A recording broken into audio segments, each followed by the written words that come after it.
When the only constant in life is change, you need to be ready.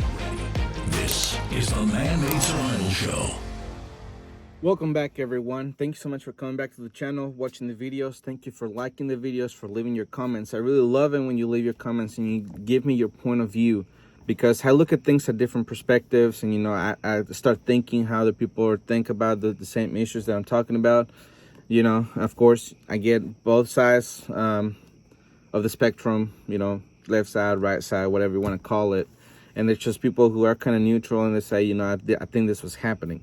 You can look through all the comments, through all the other videos that I've done, the past 100 videos that I've done, and you can see how, people are getting more comfortable to have a conversation in the comment section, which I encourage you to do, of course. Also, please share this video and subscribe. That way you can have your friends and family also listen to this, and y'all can have a conversation about preparedness. Because if you've never had it, if you never had it, then when something happens that's major, right? People don't know how to react, and sometimes they don't even know how to talk to each other. So, a podcast like mine, it will kind of give them the pointers that they would need, and it will give you kind of like a common ground on things that both of you have already heard from the same show, and then that could kind of like contribute to you going into the path of to start to prepare, or start to taking it serious, to where you say, yeah, these things are going on, this is what could happen, so let's get prepared. So that's why I encourage you to share with your friends and family, because a lot of positive things has been going on thanks to the show. So please help us grow by giving us your like, by sharing it, and of course letting your friends and family know about us. Before I get into the show, I want to remind you about my book, Preppers Secrete Cache. You can go to www.prepperssecretcache.com, or you can just click the link below and order it from there. The book is absolutely free. All we need is your information, and we need you to help us with shipping. This book retails for $24.99, and the shipping, I think, is only like $9.99, something like that. So you are getting it for free. Okay, so we need your help with that. This will help get the word out and get you to know what you can do and the things that you can get and stuff like that for any kind of scenario. Also, we have a store, which is the ManManSurvivalStore.com, and on there, when you make a purchase, you help us fund this podcast, and also you help homeless people get the gear that they would need for the winter, and also orphanages.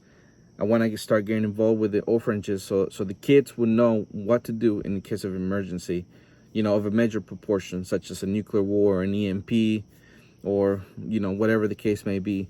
I want them to be able to have the tools that they need in order for them to survive something like that, because they don't have parents, and the workers that work work with them, or that see them on a regular basis, they might not be there anymore because they have to take care of their own family. So the orphanage kids, that will become their own family, and they will take care of each other. But I want them to know how to do it, and what to look for, and how to plant a garden, how to butcher an animal, stuff like that. Stuff that's gonna teach them to survive in the real world, if an EMP happened, or nuclear war, or whatever. All right, so let's go ahead and get into the show. So what I'm talking about today, it's the second wave of lockdown, second wave of panic buying, the second wave of coronavirus, numbers increasing and everything. I don't want to focus so much on that, but rather I want to focus on the effects of the second lockdown, because it's not just public health, but it's also economics, right? So what has been happening around the world is that some places have gone into a second lockdown. China has happened. Now Australia is going into it. Some other places have reported the same thing. So they're panic buying in Australia now, which is going to be my first headline for the night. But before I go to the headline, I want to remind you that at the beginning of all of this, right, back in February, March, whatever, people did not panic buy until it reached the United States officially, okay? Even though before there was an official statement, I was warning my audience that they need to go ahead and get the things they need, because we saw how they were panic buying in other places. And then boom, New York started hoarding. And then boom, LA, right? And because of all of that, the restrictions came along. So since everything kind of has calmed down, for about a period of 6 to 8, maybe 9 weeks, people have let the guard down. The restrictions were lifted on how much you could buy, even though that a lot of farmers are having a very difficult time right now, and it's putting a lot of strains on the food supply chain. So the first headline says this: panic buying returns as Melbourne braces for lengthy lockdown. This from Yahoo.com. Shoppers in Australia's second biggest city stripped supermarket shelves Wednesday as millions of Melbourne prepare for a return to virus lockdown, with warnings the new restrictions could prompt a mental health crisis. 5 million residents were ordered back into 6-week lockdown beginning midnight Wednesday into Thursday, as soaring community transmission of the coronavirus begins more than 100 new cases daily. Shoppers are already flooding Melbourne supermarkets, stocking up ahead of the deadline. Eliza Rugg is in Bentley. Eliza, what's the situation there? Well, Pete, just in the last couple of minutes, a number of Coles staff members have been placed outside this store to manage the growing line of customers trying to get in. This lockdown announcement has come at a really bad time for both the major supermarkets. It was only this morning that Coles and Woolworths announced that they were lifting those purchase limits. But from what we've seen this afternoon, both here in Bentley, as well as Port Melbourne and Werribee as well, empty shelves all around. The supermarkets may need to reconsider. Okay, so again, these people, if they were already ready, right? They already had a stockpile of the vegetables, the pasta, whatever else they put the limits on. If you already had a stockpile at your house, then you wouldn't have to worry about it having to go out there, be with the crowd, and then get in the long lines, and then have the possibility of catching the virus. Because it's going to increase the possibility of catching the virus. So the point is that you have to be prepared beforehand, because they did not panic until it was way too late. Okay, they were given a warning in advance. We're going to get locked down for another 6 weeks. People, flip the switch, they panic, and they went to the store. Now, what if it was a sudden event that had no warning whatsoever? What do you think people would do? Okay, if with a warning they panic like this and they go buy everything they can, which at that point they can't buy that very much, the very many things, because they have limits imposed on them, right? So it doesn't matter how much money you have in the bank. If you're only allowed to buy one, you're only going to get one. So that's the point of being prepared beforehand. So for example, a sudden event that would have no warning would be an EMP. Now, you wouldn't have a car to go into the grocery store. Excuse me. How will you go to the grocery store and get the things you need? That's the things you got to think about. All right. So the next thing that I have for you is, or the next headline that I have for you is this, and it brings it back to America. Okay, here it is. California is utterly failing as 2 million residents waiting for unemployment checks. This from Zero Hedge. All right, I'm just gonna go off the headline, but pretty much what it says is that the system is overwhelmed, right? As I've talked about before in other states, not just California. In other states, the system is overwhelmed. There's a lot of people trying to go in at the same time. It crashes the system. People calling in. There's just not enough operators for the volume of people that are calling in. There's people that are waiting for hours and hours, and they, no luck, day after day after day. So in California, there's 2 million people who have already gone through the system. They're just waiting for the paycheck. It didn't really specify how long they were waiting for, but the point is that it's creating a snowball effect, right? It's starting small, but it's gonna get really big, which is my next headline. Here it is. Tsunami of evictions could make 28 million Americans homeless this summer alone. This also from Zero Hedge. So pretty much what that the headline was talking about, or the article was talking about, is that because people are not getting their unemployment, they are not able to pay their mortgages, or they're paying their mortgages partially, which they conclude that by the next month they won't be able to pay it at all. About 35% of Americans could not pay their mortgage or their rent in July. And we're still in July, so they're talking about in the beginning of July, right? And even though it's only July 12th, that issue is just growing, because now everyone, or at least majority of the people, are outside of the grace period that they have imposed at the beginning of the pandemic, to where no one could get evicted. And now that has been lifted, now we have this problem where 28 million people could be homeless. Of course, there's groups and organizations that are trying their best to get the politicians and the government moving into this issue, to where they issue another do not evict these people kind of order. So there's a big problem right there. Like I said, it's a snowball effect, right? It goes from unemployment not being received to them not be able to pay their bills, right? And now they cannot even afford their food, which is something that we saw at the beginning of the pandemic. But this is a second lockdown, okay? So we have a lot of things already on top of the first wave that we haven't even gone through yet. Because a lot of places were still restrictions imposed, and a lot of places were not even lifted. As far as I know, they haven't even lifted their lockdowns all the way to where they were completely open, So the next headline says this: food bank lines reemerge as COVID paralyzes households. Again, from Zero Hedge.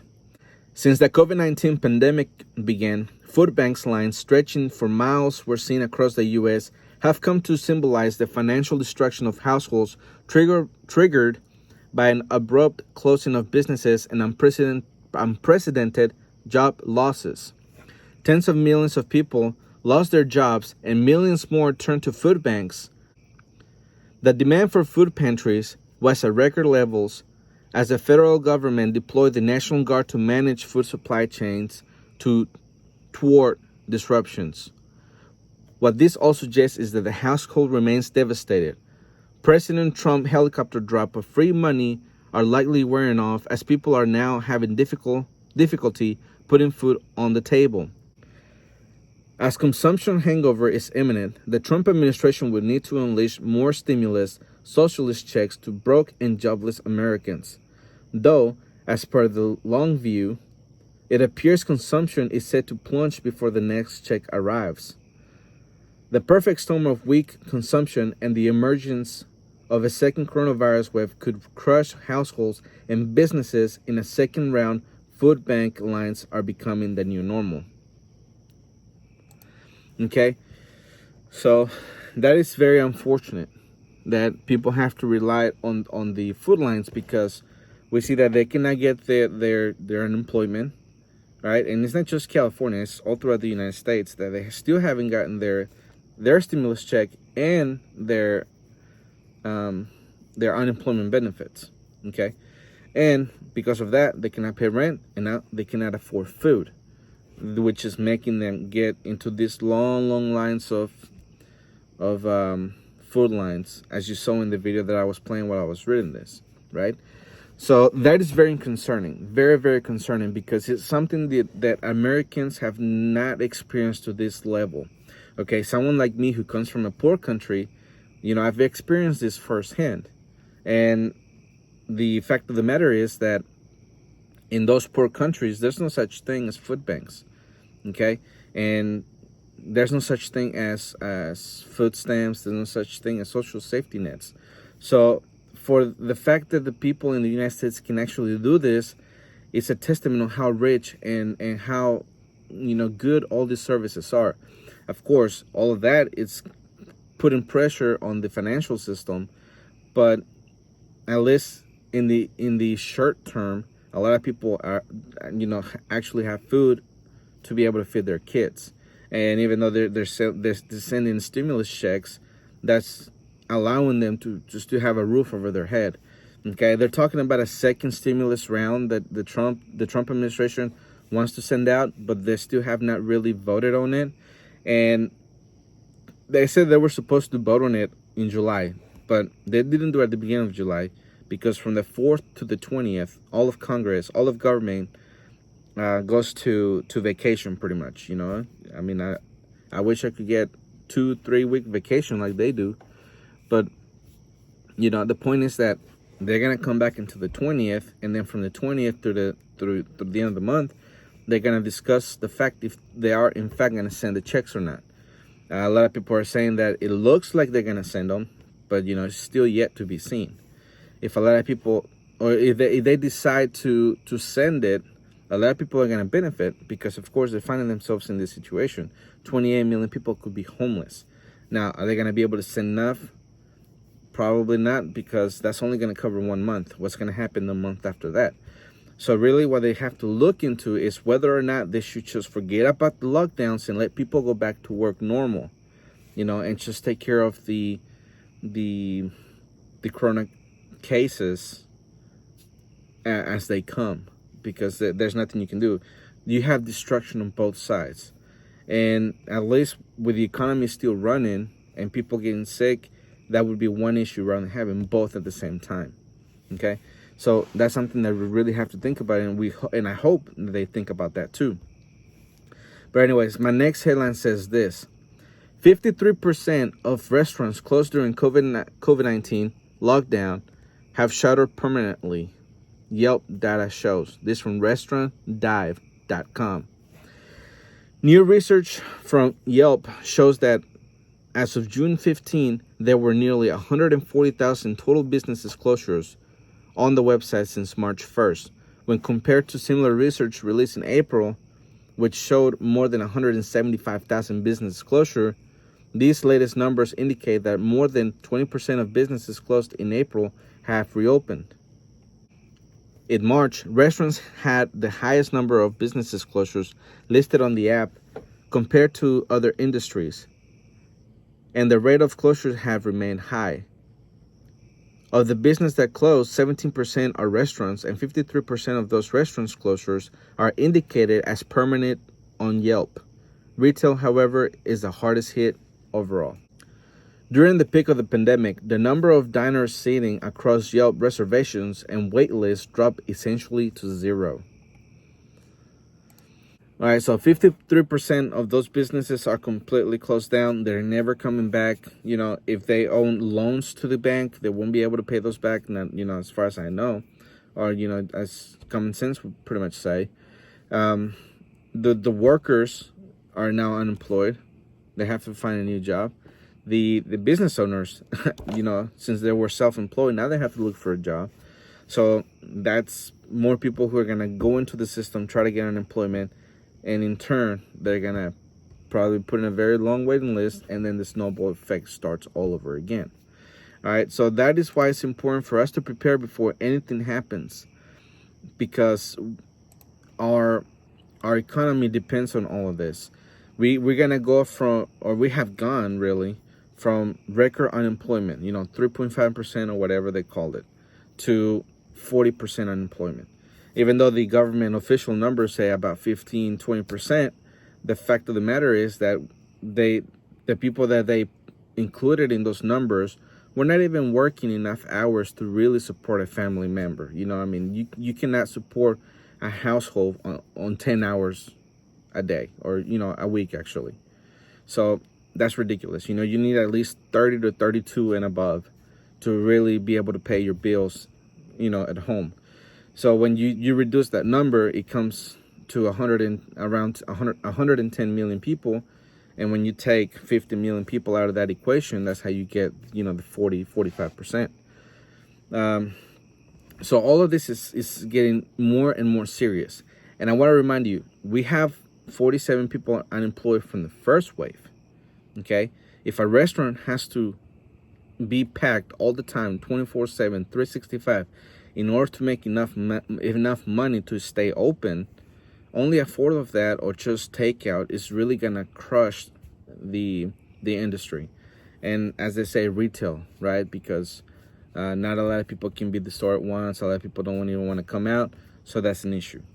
So now I want to shift gears to the food, to the supply chain, because as I have said it in previous podcasts and in different talks and everything that I've done, is that what you really need to look for in a disaster is whether or not the supply chain is going to get interrupted.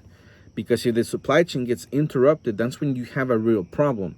Because since we depend on the farmers and on the packaging plants and the butcher plants and stuff, for them to do their job, to be able to package it, put it in a finished product, and send it to the store to where we can buy it, that supply chain, when it gets disrupted, that means that the end goal is that you won't be able to buy and get it off the shelf, okay?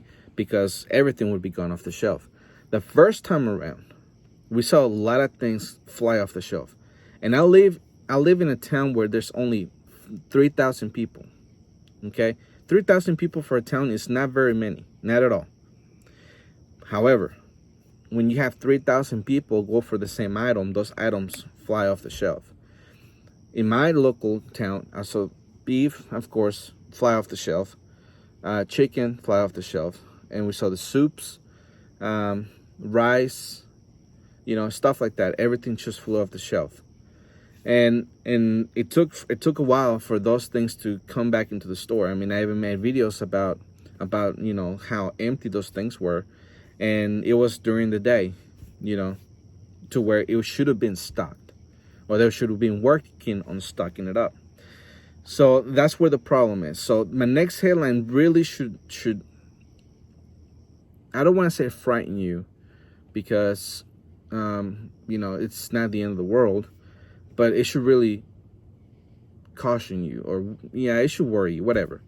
You should really get worried out of this, because if the farmers start working, completely, to where they don't even put down a crop on the ground, then there's nothing that's gonna be grown, and they won't be able to be processed. Okay, so as I've stated in podcasts in the past, right? Because I already have 100 videos that I've done, so. In the past 100 videos, I've talked about how farmers were, back in 2018, way before we even had a coronavirus pandemic or a crisis or whatever, there were farmers who were filing bankruptcies on an all-time high, and they were giving out left and right. And a lot of people were not worried about it, because they said, we have a lot more farmers, even though they're out of business, there's other businesses that are gonna fill in the gap, and the supply chain is just going to be okay. There's going to be no problem. But then coronavirus happened. And the special thing about it is that they're making everyone stop. All right, here's the headline. Advocates demand Ontario shut down farms as COVID-19 cases soar among workers. This from ctvnews.ca. A single farm in Windsor, Essex, Ontario, has been linked to 175 new cases of COVID-19 in the province, reigniting concerns about the rapid spread of the virus among temporary farm workers. Growing case numbers among farm workers have ignited calls for Ontario to shut down the agricultural sector entirely until adequate sanitation and safety measures can be implemented. Quote, the industry must immediately cease production, and as a society, we must demand that the interest of the workers are paramount, not the profits of $1 billion industry, end quote. Justice for Migrants Workers spokesperson Chris Ramsarop said in a statement to ctvnews.ca, quote, our message to provincial and federal politicians, stop murdering migrants by your inactions. Okay, first off, I want to come out and say that this Chris person is just a moron. Okay, you can actually stop the production, or not the production, but the farmers from being able to get the stuff off the ground, because a lot of this is time sensitive. Okay, they have to get the stuff off the ground on time in order for them to be able to put it where it needs to go, to be sent off where it needs to go, so when it gets to the grocery store, it's actually fresh. And when you actually stop the supply chain from running at the beginning, where it starts at the farm, then the factories and the farm and the packaging plants or whatever, when they stop getting product, they have nothing to sell. So there's nothing that's gonna get to the grocery stores. Now he's talking about a complete shutdown of anyone working at the farm. Okay, how long are they planning to not work? Because like I said, all this is time sensitive. That's why I say that Chris guy, he's just a complete moron. Okay, you can't just do that. That is why it's your responsibility to take care of your food security. That is why you should plant your own food. That's why you should stockpile your own food. Okay, because morons like this who are advocating for the workers to stop working, you know, it's just the stupidest thing ever. Now, I understand that the workers, right, they want to be safe or whatever, but you cannot give up the whole supply chain to millions of people over 100 workers, right? I don't know how they work. You know, I've never been to one of those places where they pick the stuff off the ground, but I'm pretty sure that the measures can be taken while working. Okay, so let's just hope that they don't actually get anything done to where they actually make people stop working and they continue the supply chain from working, because there's a lot of things that or not a lot of things, but there's a lot of warnings coming out from different outlets, from different people all at once, saying that the supply chain right now is pretty much stretched pretty thin, or, you know, it's stretched pretty thin. And if you get a moron like this to where it tells you to stop working, then it's just gonna collapse the whole you know, system. To what extent, I don't know, but it could be a very big blow, because what if they move from that farm onto another one and they make those people stop working, and then those people start working from another farm and then another farm and another farm, and it gets to where it's a big chaos, kind of like what we saw with the processing plants for animals, right? I mean, it would be the exact same scenario. But anyways, the next headline that I have for you, or actually it's a video, okay, that I was just talking about. They're pretty much showing my point of what I was saying, because the farmers are having a difficult time. They cannot sell, they cannot send it to processing plants. As you're gonna see in the video, it's gonna explain, okay? This is what is happening to 6 million potatoes. Here's that video. These potatoes aren't gonna end up on your dinner table. Their final destination is this hole. We're in the small town of Sheridan, Montana, on a potato farm. Normally, this time of year, Bill and Peggy would be sending their potatoes to be planted. Instead, they're throwing away 700 tons. The potatoes have been awful good to us for a lot of years, but this year it just really turned sour. And the same thing is happening across the Northwest. I mean, it was just unprecedented. It's the supply chain from the growers to the supermarket that got interrupted. More than half of our market shut down by government mandate. Now, farmers across Idaho and Montana are stuck with mountains of potatoes. So why did this all happen? Bouillon grows 3 different disease-free seed strains: Umatilla, Clearwater, and Russet Burbank potatoes. Each potato variety goes to a specific grower in either the fresh or processed segment. In the fresh segment, You're actually seeing the potato in its true form. that's foods like a raw potato at a grocery store, or au gratin potatoes at your favorite restaurant. The other side of that is, we call it our process segment. You don't actually see the potato, you see the byproduct or the end result of that. That's the bag of potato chips, the French fries at McDonald's, or the pre-cut fries in the frozen section. When COVID hit, we had a huge run on retail, which lasted for about a week to 2 weeks, but then when we shut off all the restaurants, that's when everything came out of kilter. Potatoes for food service, like restaurants, hotels, and catering, make up an estimated 55% of all potato crops. Think of everything from white table restaurants clear down to your fast quick service. So when food service establishments shut down because of COVID-19, it was a chain effect. Processors cut down orders with growers. Out of options, the growers cut their orders with seed farmers. and more than half of the industry's potatoes were stranded on seed farms. Peggy and Bill have been forced to bury 1.4 million pounds of potatoes in total. It's costing us money just to bury these. I mean, between our time and labor and renting a large excavator to dig the hole and cover them, it's not free just to throw them away to us. It's an expense just to get rid of them. When you dump that many potatoes, the financial hit. Yeah. I mean, that was what's so heart-sickening, is the financial burden. It takes a tremendous amount of capital to grow a crop of potatoes. Bankruptcies are starting to creep up. Before the pandemic, Zach estimates Idaho farmers were looking at a 15-year high in potato prices. Now they're facing a 20-year low. Zach says a 100-pound sack of potatoes went from costing about $12 a sack to $3 a sack, and a farmer needs it to cost at least $5 to break even. Peggy and Bill are facing $140,000 in losses.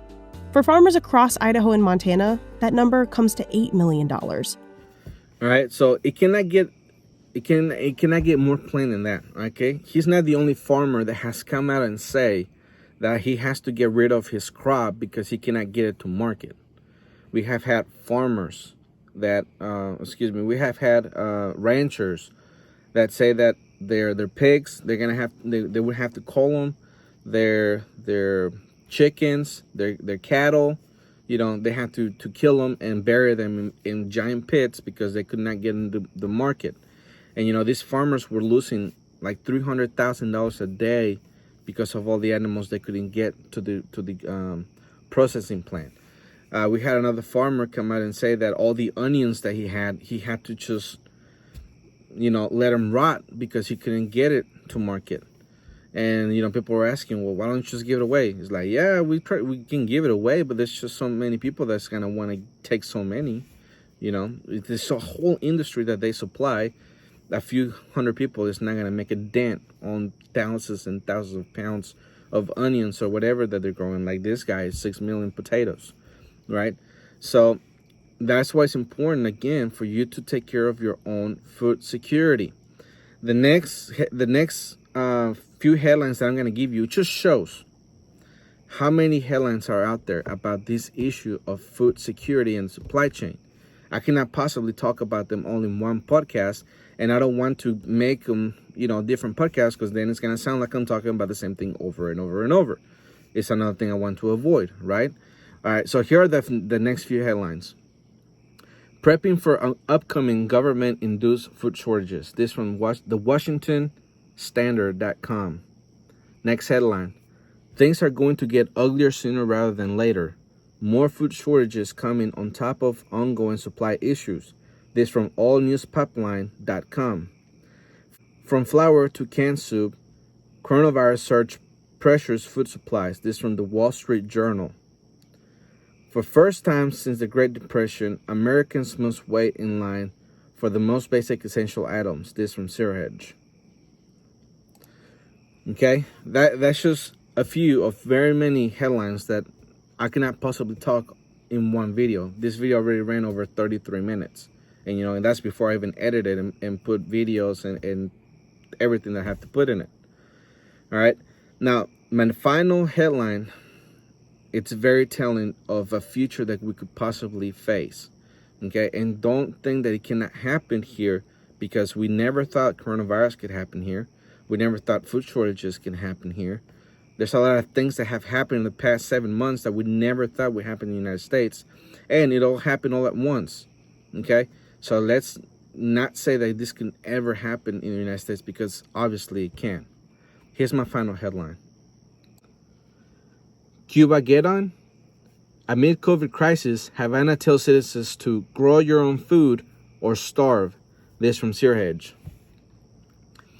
Cuba, facing one of the worst food shortages in years, is now telling its citizens to grow their own food or literally starve. The pandemic has exposed the fragility of the Caribbean islands' food supply chain as produced poultry and other basic item shortages develop. Cuba imports about a third of its food at a cost of $2 billion annually. Those imports have plunged under the Trump administration, which imposed new sanctions on the country in 1H19. The sanctions trigger shortages of imported foods and then steep declines in national agricultural production.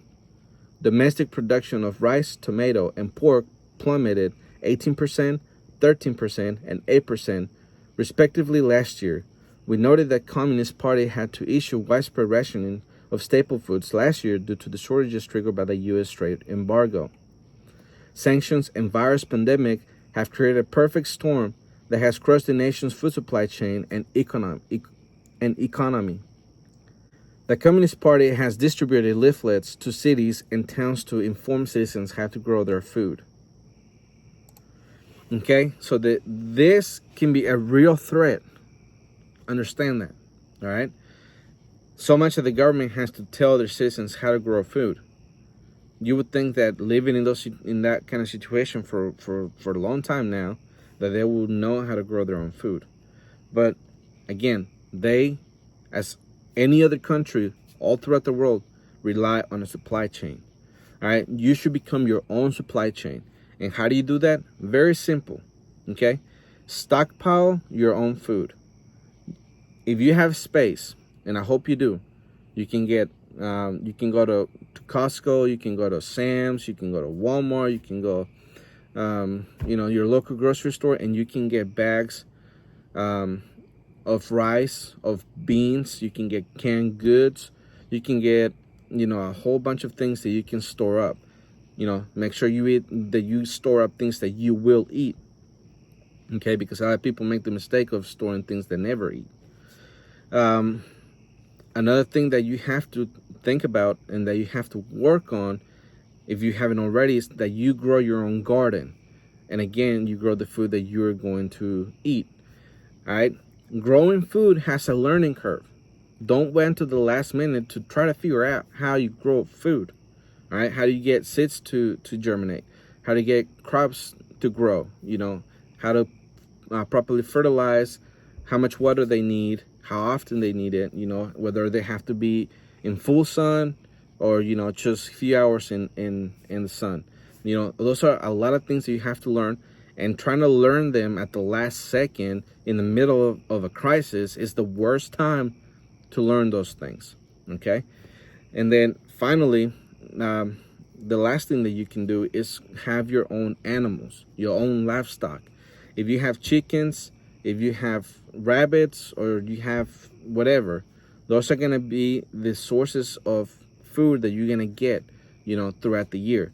Rabbits multiply very quickly, and they grow, in a good pace too, where they get old enough to reproduce and to be able to be eaten.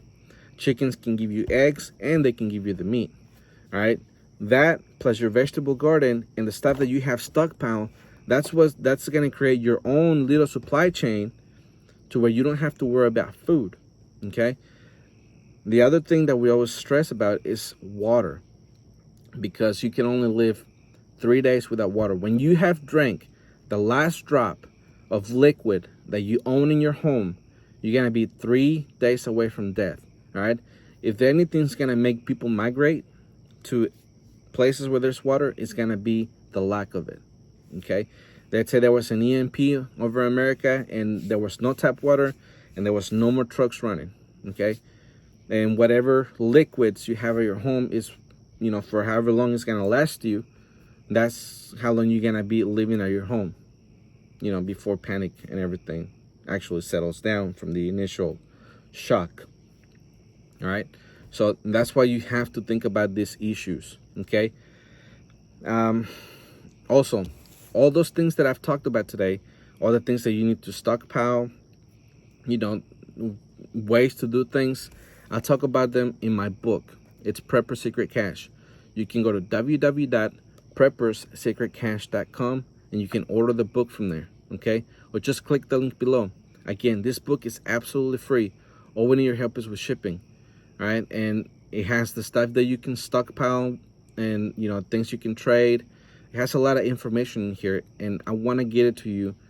That's why it's absolutely free. All we need your help is with shipping. This book retails for $24.99, and the shipping, I think, is only like $9, something like that.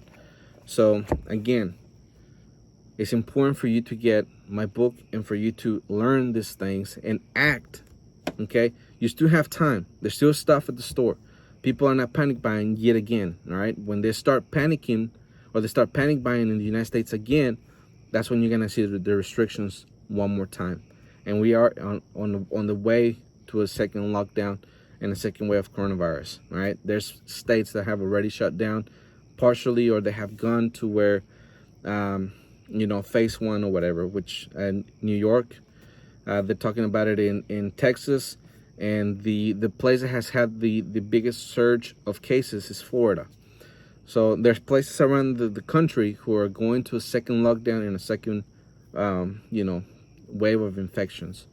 But anyways, please visit the store, manmansurvivalstore.com.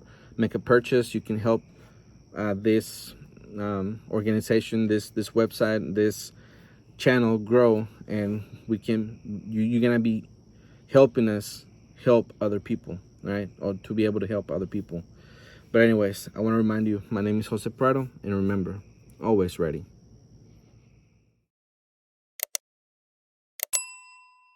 The Man-Made Survival Show.